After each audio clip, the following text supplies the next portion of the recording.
It's another weekend on Pärlan, and I'm going to continue with my quest to clean out this bilge and get rid of all the oil out of it, and I'm going to clean the engine today. Here we are at the back of the boat, the stern, looking down at the bilge. I've cleaned out about another 3 or 4 buckets of water today. Water is a very loose term because it was a really oily gunk that came out of there again. What I've got to do now is try and get rid of the oil.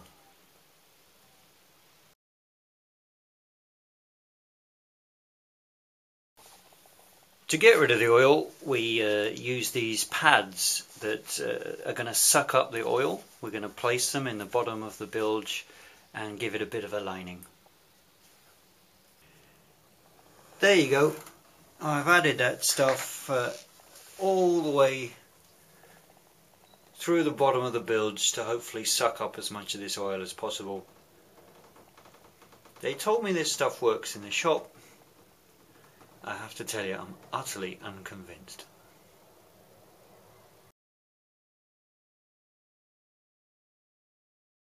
You can see the new water in the bilge now with the padding under it.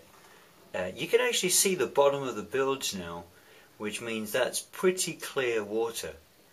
Looks like after 3 weeks of fighting an oil slick, I think I'm finally winning.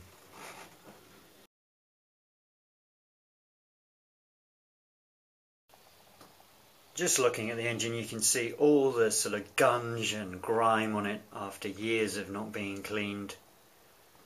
Might as well clean it off before we service it so that I don't get filthy every time I touch the engine. We've got a very interesting addition here to the engine. I'm assuming that this is the accelerator and that helps pull it back to idle, which means this spring is probably failing. Call me a cynic, but I don't think that this is a genuine Volvo part, so it'll have to go.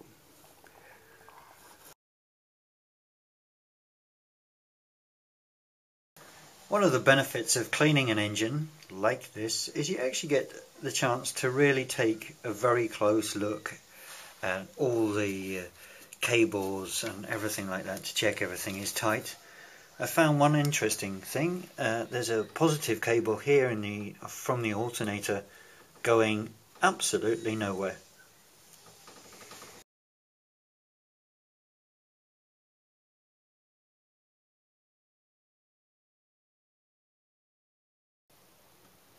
I've given it its first clean.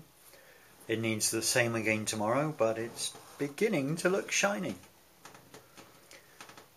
That's it for this Saturday, and I'll come back tomorrow, finish up the engine, and then we're getting to a point where we can begin to look at servicing it. We're getting to a point where we can begin to look at putting the bilge pumps back in so that I don't have to keep vacuuming out water from the bottom of the boat.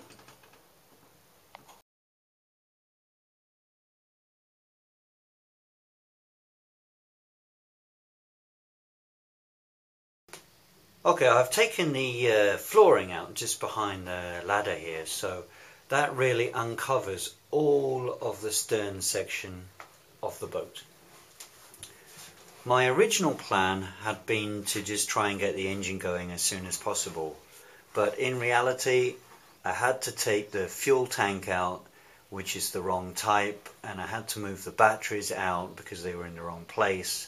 So I think the thing to do now is actually spend the next month or 2 focusing on getting cross members in so that I can put some flooring in, and then at the back of the boat focus on putting a long or wide fuel tank across the back, put some batteries higher up on the side so that they're well away from the waterline, and put some flooring all the way through the back so I can kind of crawl around the engine with no problem at all.